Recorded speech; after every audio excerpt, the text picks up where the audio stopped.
Seamos constantes en la renuncia a los discursos totalitarios, las identidades excluyentes, los prejuicios, los extremismos y las pretensiones de superioridad moral.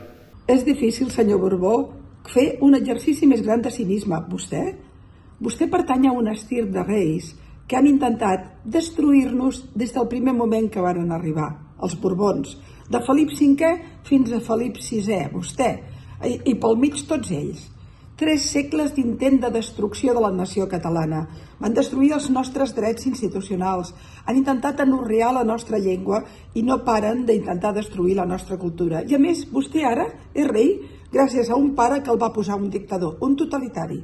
Parla de nacions excloents o de drets excloents o d'identitats excloents, vostè que pertany a l'estir dels colonitzadors, vostè que és un senyor feudal, quin cinisme, Borbó, quin cinisme.